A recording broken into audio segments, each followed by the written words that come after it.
Diz assim a palavra do nosso Deus: pois não me envergonho do Evangelho, porque é o poder de Deus para a salvação de todo aquele que crê, primeiro do judeu e também do grego. Porque a justiça de Deus se revela no Evangelho, de fé em fé, como está escrito: o justo viverá por fé.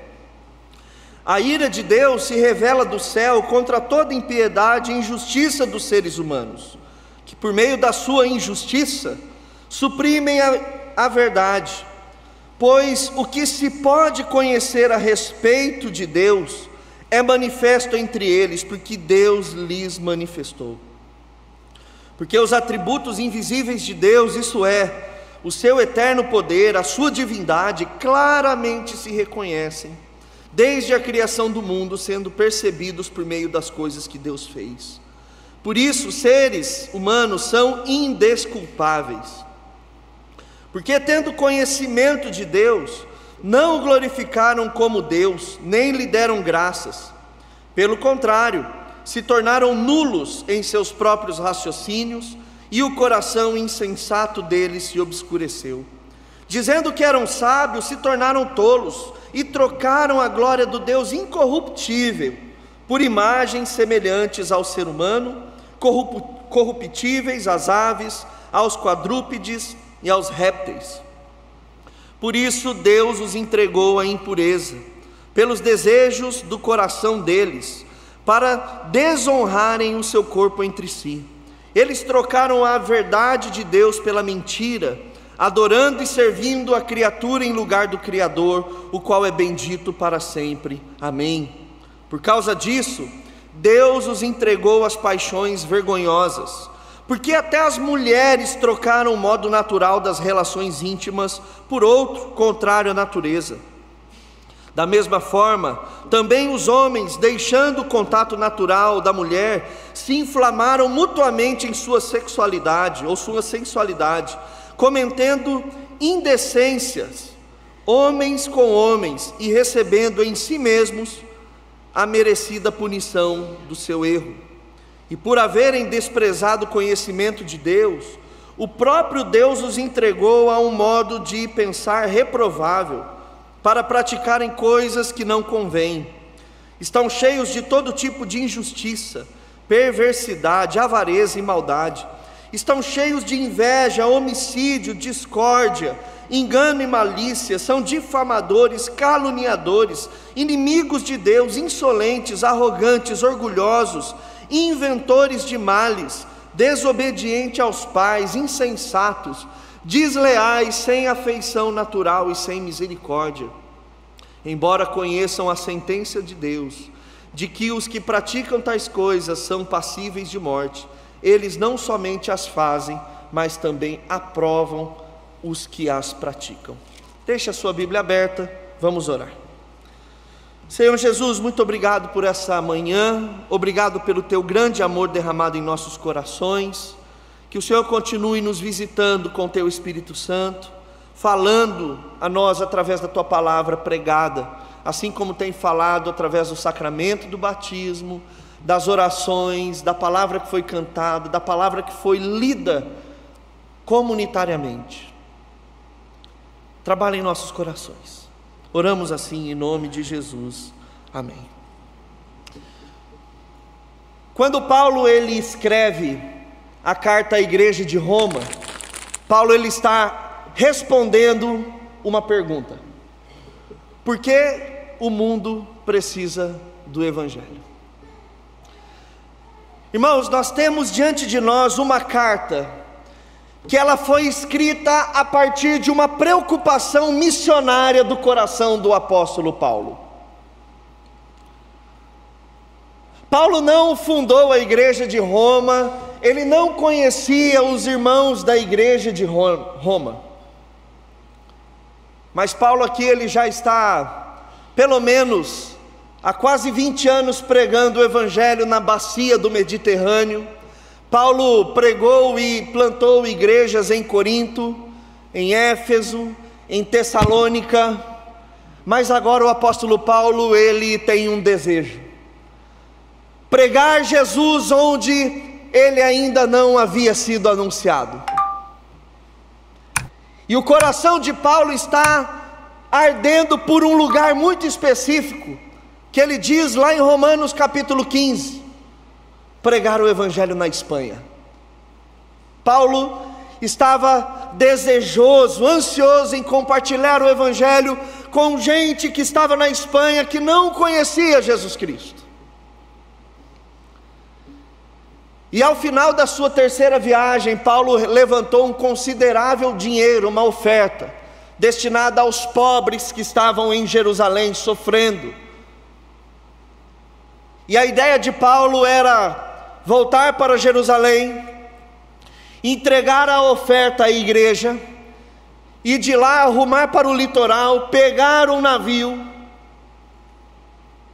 passar em Roma e de Roma para a Espanha. Afinal de contas, a igreja mais próxima da Espanha era a igreja de Roma, e ali seria um ótimo ponto, uma ótima base de apoio para que Paulo pudesse então desenvolver o ministério dele rumo à Espanha. Mas havia um problema, haviam boatos sobre quem era o apóstolo Paulo. Essa igreja, como eu disse anteriormente, não conhecia o apóstolo Paulo. E graças a esse ímpeto missionário de Paulo, a inspiração divina, Paulo, para apresentar as suas credenciais àquela igreja forte de Roma, que tinha formado a partir do advento do Pentecostes, em Atos capítulo de número 2, ele não só apresenta as suas credenciais, como ele apresenta o evangelho que ele quer pregar na Espanha. E é por isso que nós temos a carta de Paulo aos Romanos, que é uma carta extremamente valiosa, maravilhosa, com profundo ensino teológico, porque Paulo está escrevendo para essa igreja: eu sou Paulo, apóstolo, e esse é o evangelho que eu prego. É isso que pretendo ensinar na Espanha. E eu preciso apresentar para vocês as considerações do evangelho, porque o mundo gentílico está perdido. O mundo que ainda não conheceu o evangelho está totalmente perdido. E Paulo então ele começa a apresentar as razões, o porquê ele precisa pregar o evangelho e porquê o mundo precisa do evangelho. E aí no capítulo 1 nós vamos ter uma síntese disso. Porque o que Deus fará com aqueles que não conhecem a Jesus Cristo? Serão salvos pela sua ignorância? Terão alguma esperança aqueles que não conhecem a lei, não sabem quem é Moisés, não têm ideia de quem foi Abraão?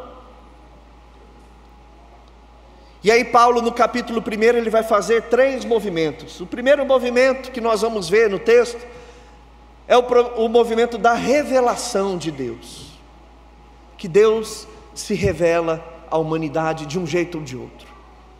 O segundo movimento que o texto mostra é que apesar de Deus ter sido revelado, a humanidade rejeitou completamente a revelação desse Deus.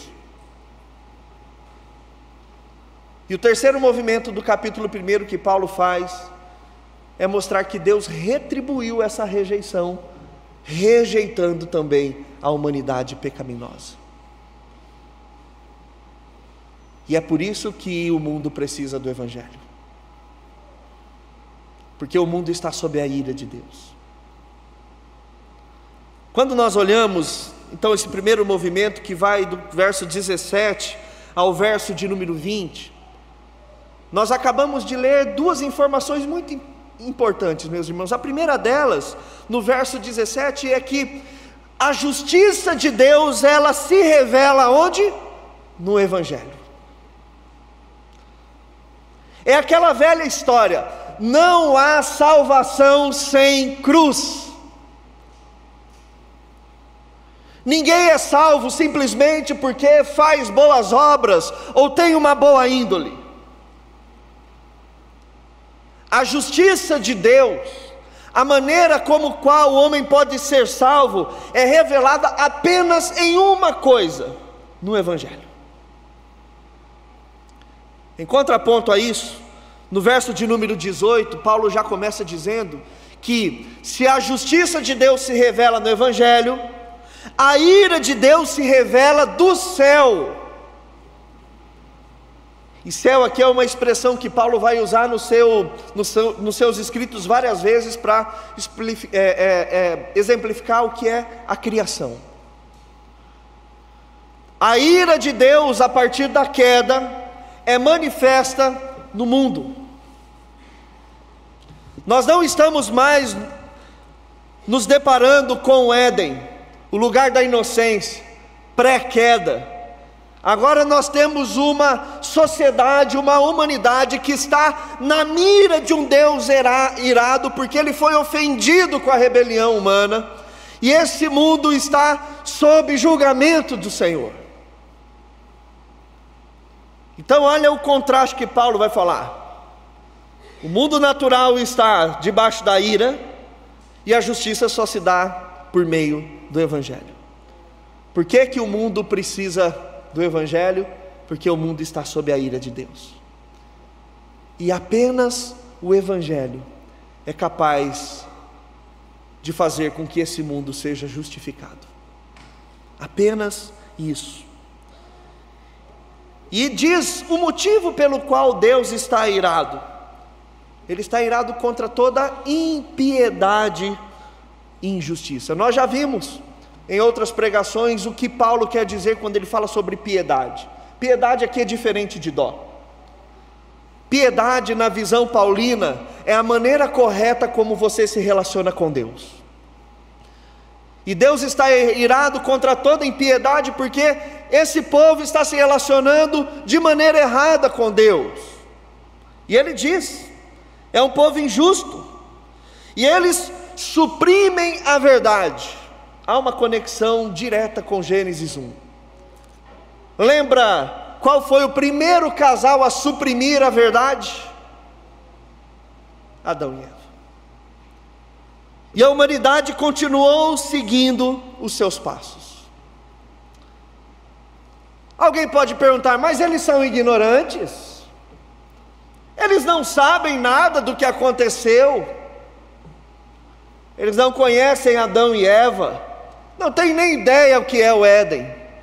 E Paulo continua: mas o que se pode conhecer a respeito de Deus é manifesto entre eles. É aquilo que a gente chama de revelação natural. Porque Deus lhes manifestou. Deus, ele se manifestou a toda a humanidade, toda a criação. Como? Porque os atributos invisíveis de Deus, isso é, o seu eterno poder e a sua divindade, claramente se reconhecem. Não é ela está subentendida naquilo que foi criado. Claramente se reconhecem desde a criação do mundo, sendo percebidos por meio das coisas que Deus fez. Você pode ler na sua casa, em paralelo a isso, o Salmo 19. Olha como que Paulo ele termina o verso de número 20.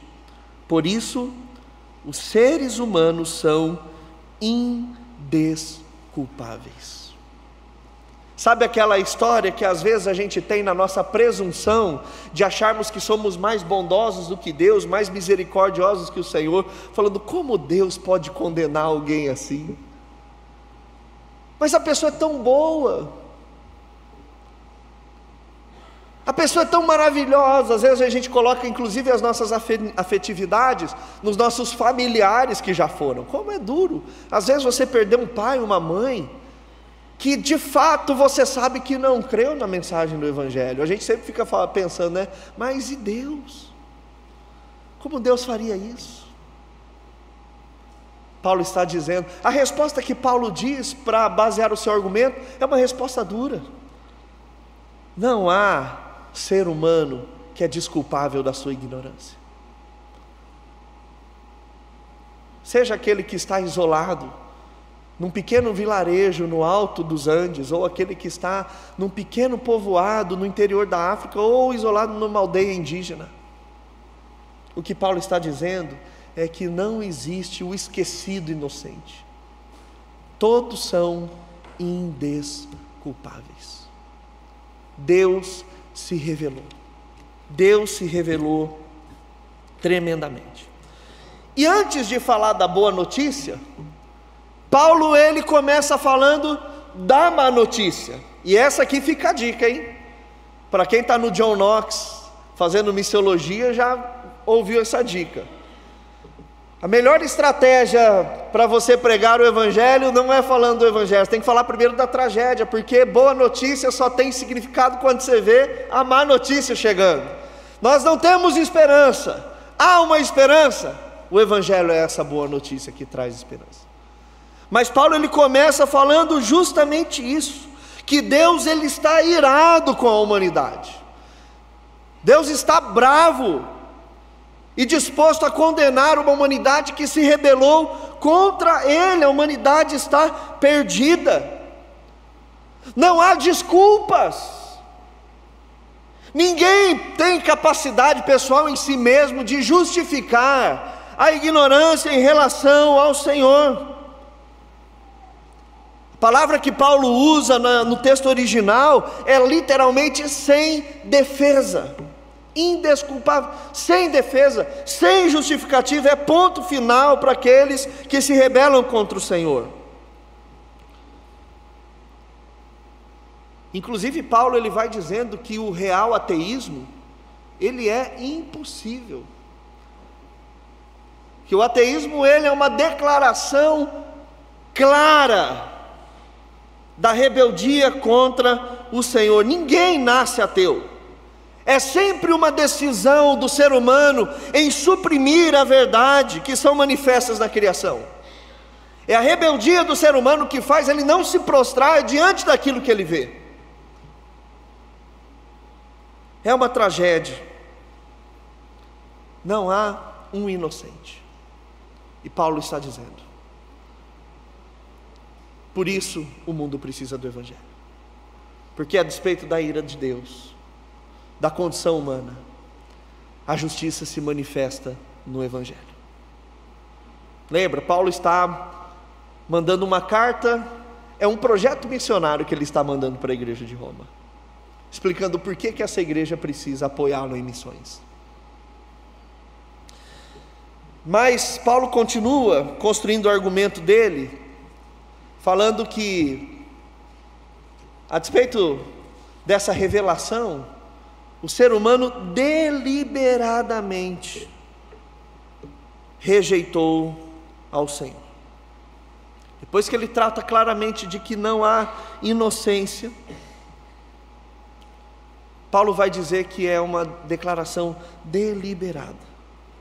Porque olha o verso 21, tendo conhecimento de Deus, ou seja, todo mundo conhece Deus, não o glorificaram como Deus, nem lhe deram graças. E aqui o ser humano, ele começa, quando ele rejeita Deus, ele começa a dar passos largos ao abismo.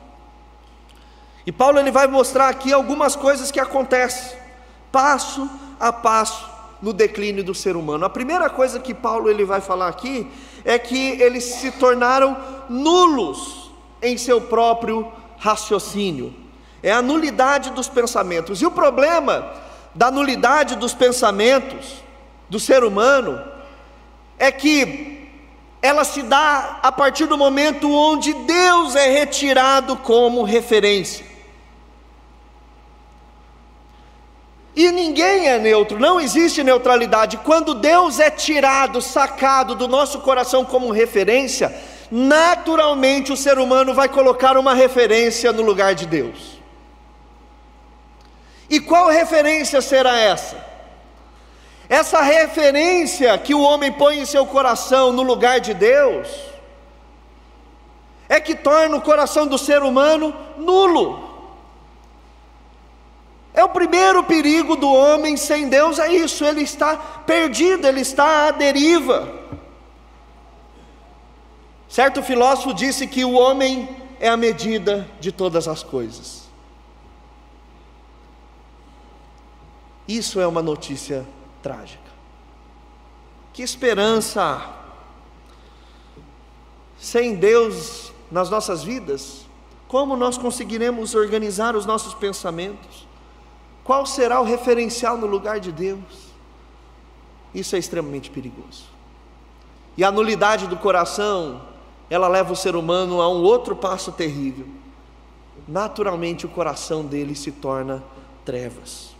Paulo continua aqui no verso 21. E o coração insensato deles, insensato porque eles tiraram Deus como referencial, o que aconteceu? Se escureceu, se obscureceu. Sem direção para entender o mundo, o ser humano ele pode mergulhar em qualquer beco.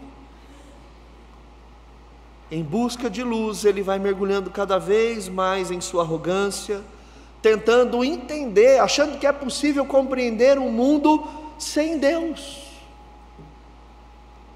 E ele vai trabalhar em busca de respostas à parte do Criador, e o único lugar que ele vai chegar é um lugar cheio de trevas.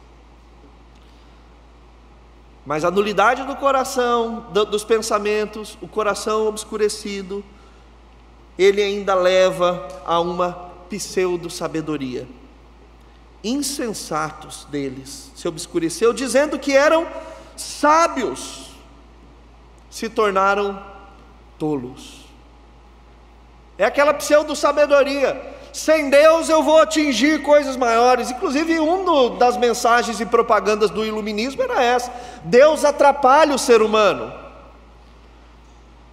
O medo da ira de Deus é um problema. Sem isso o homem vai deslanchar.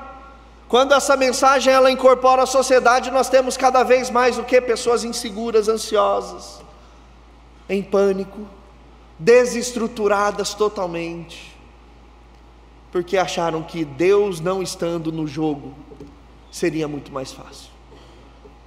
E essa nulidade do pensamento levou um coração obscurecido, e levou a uma sabedoria que na verdade tornaram eles tolos, porque eles se afastaram de Deus. Que sabedoria é essa, que pode prosperar tirando Deus de cena?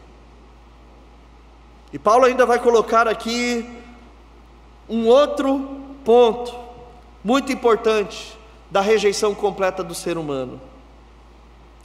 E trocaram a glória do Deus incorruptível por imagens semelhantes ao ser humano, corruptíveis, às aves, aos quadrúpedes e aos répteis. Levou eles à depravação e loucura. Você tira o Criador de referencial, mas o que você coloca no ser humano? Você coloca outras pessoas, você coloca aquilo que foi criado, aquilo que foi projetado pela mente humana. Que loucura é isso, deixar de criar ou adorar um Criador, e você passar a ter devoção por aquilo que se vê. Diante da revelação de Deus, o ser humano rejeitou Deus completamente. Mas aí nós chegamos então no terceiro movimento que Paulo faz. Deus olha e fala assim: tá bom, é isso que vocês querem mesmo? Então eu vou retribuir da maneira que vocês querem. Por 3 vezes, o verso 24, o verso 26 e o verso 28, destaca-se a expressão: Deus os entregou. Sabe qual é o pior castigo que Deus pode fazer com a humanidade? Entregar ela a ela mesma. Deixar o homem mergulhar nos devaneios da sua mente e do seu coração. Inclusive é isso que Deus faz lá em Êxodo. Quando o texto diz, quando Moisés ia lá e falava para Faraó: deixa a gente partir. O texto não diz: e Deus endureceu o coração de Faraó? Não parece estranho para a gente? Como assim? Deus quer que o povo saia, mas ele vai lá e ele mesmo fala para Faraó não deixar, endurece. Na verdade não é isso que está acontecendo. Deus endurecer o coração de Faraó, é Deus simplesmente deixou o Faraó, ser ser humano. O mundo, meus irmãos, que nós vivemos é uma carreta ladeira abaixo, mas Deus está com o pé no freio. A gente chama isso de graça comum. Mas quando Deus tira a graça comum, quando Ele fala assim, você quer mergulhar nisso, então mergulhe. Por isso Deus os entregou à impureza, pelos desejos do coração deles, para desonrarem o seu corpo entre si. Eles trocaram a verdade de Deus pela mentira, adorando e servindo criaturas em lugar do Criador, o qual é bendito para sempre. Amém. Deus os entregou. É isso que você quer? Então faça a sua vontade. E quem faz isso, começa a acumular a ira de Deus mais ainda sobre si. Imagina o juízo de Deus. Por causa disso, Deus os entregou às paixões vergonhosas, porque até as mulheres trocaram o modo natural das relações íntimas por outro contrário à natureza. Irmãos, vamos combinar um negócio. O homem, ele tem muito mais dificuldade com as questões de moralidade. Geralmente a mulher é mais firme. Mas quando chega o ponto das próprias mulheres abandonarem essa moralidade, é que não há mais esperança. A mulher, ela tem muito mais consciência da vida do lar, da educação, do ensino. Mas Paulo fala que até as mulheres, é como se ele estivesse estarrecido com a situação. Até as mulheres inflamaram-se mutuamente em sua sensualidade, cometendo indecência, homens com homens, e recebendo em si mesmo a merecida punição do seu erro. E por haverem desprezado o conhecimento de Deus, o próprio Deus retribuiu, os entregou a um modo de pensar reprovável. E é por isso que Paulo está dizendo o porquê o mundo precisa do Evangelho. Sendo assim, eu gostaria de fazer, meus irmãos, algumas aplicações para as nossas vidas nessa manhã, bem rápidas. O mundo precisa, a primeira delas é que o mundo precisa do Evangelho, meus irmãos, porque a ira de Deus está apontada para o mundo. Tem uma frase do Tim Keller, que a gente fala na aula de missões, aqui do John Knox, que para mim ela é fundamental. Ela diz assim: o cristão é alguém que sabe mais do que ninguém o que significa não crer. Vou repetir. O cristão é alguém que sabe mais do que ninguém o que significa não crer. Nós sabemos o que significa ter a ira de Deus apontada para os nossos colegas de trabalho, para os nossos familiares, para os nossos amigos de infância, para aqueles que nós nos encontramos na prestação de serviço diária da qual nós usufruímos. Nós, mais do que ninguém, sabemos o que significa ser uma vida cuja ira de Deus está apontada. Nós, mais do que ninguém, sabemos o porquê o mundo precisa do Evangelho. Porque a justiça que aplaca a ira de Deus, que o próprio Deus movimentou para acontecer, se encontra em Jesus Cristo, se encontra na cruz, no Evangelho, no sangue derramado. E quem sabe isso somos nós. E o ímpeto que Paulo tinha para ir para a Espanha pregar o Evangelho, porque ele sabia que o mundo precisa do Evangelho, nós também precisamos ter no nosso dia a dia. Porque mais do que ninguém, nós sabemos o que significa não crer. Mais do que qualquer outra pessoa, Nós que estamos aqui nesse domingo pela manhã, sabemos o que significa alguém que não crê. Sabemos o que significa. Sabemos o que acontecerá. Então, por que o mundo precisa do Evangelho? Porque sabemos que o futuro não é bom. Não há esperança para aqueles que não foram justificados pelo Evangelho. Terceira aplicação. O mundo precisa do Evangelho, porque a ignorância não salva.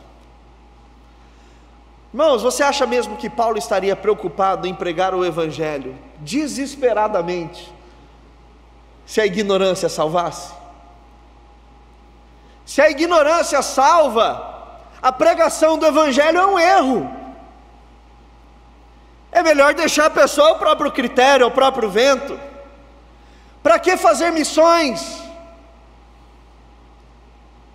Para que compartilhar com os amigos? Talvez a pessoa será salva porque ela é boazinha, porque ela fez cesta básica, ela entrega marmitex de domingo na Machado de Melo,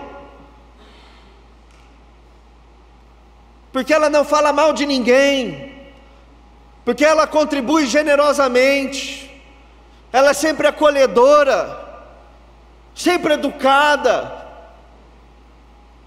Mas o mundo precisa do Evangelho porque a ignorância, a inocência não salva. É isso que Paulo está dizendo. É isso que Paulo quer dizer quando ele diz para os seus companheiros: prega o Evangelho a tempo e a fora de tempo. Porque a ignorância não salva ninguém. Por que Jesus disse: ide por todo mundo e pregai o Evangelho? Se simplesmente o homem por si mesmo tem condições, a partir da inocência e da ignorância, de salvar a si próprio. O mundo precisa do Evangelho, meus irmãos, porque o inocente não se salva. Todos são indesculpáveis. E todos, na mensagem paulina, é do tamanho exato para abranger o mundo inteiro. Terceira aplicação, meus irmãos, por que o mundo precisa do Evangelho? Porque essa é a melhor contribuição que eu e você podemos fazer na sociedade. Sem dúvida alguma, você constrói o seu legado também a partir da sua expertise, a sua profissão. Quando você trabalha com aquilo que você faz e faz bem, sem dúvida alguma você está contribuindo positivamente com a sociedade, com o mundo. Quando você não joga lixo na rua, quando você faz gentileza, porque gentileza gera gentileza, quando você desenvolve tecnologia, quando você, na sua área de atuação, faz com que pessoas sejam beneficiadas pelo seu trabalho e sua atividade. Isso é maravilhoso. Mas a melhor coisa, ou o melhor serviço que você pode oferecer ao mundo, é o Evangelho. Tudo que você faz é importante, mas o mais importante que você pode oferecer é o Evangelho. A melhor contribuição que o crente pode fazer na sociedade é ser sal e luz, é anunciar o Evangelho. E a quarta e última aplicação, meus irmãos, agradeça o fato de Deus não ter entregado você a você mesmo. Agradeça. A gente já é complicado, Deus nos segurando, né? A gente já tropeça, cai, a gente fica lutando com os nossos pecados, mas agradeça porque Deus não entregou você a você mesmo. Seria muito pior, muito pior. Que Deus nos abençoe, meus irmãos, e que possamos entender que o mundo precisa do Evangelho.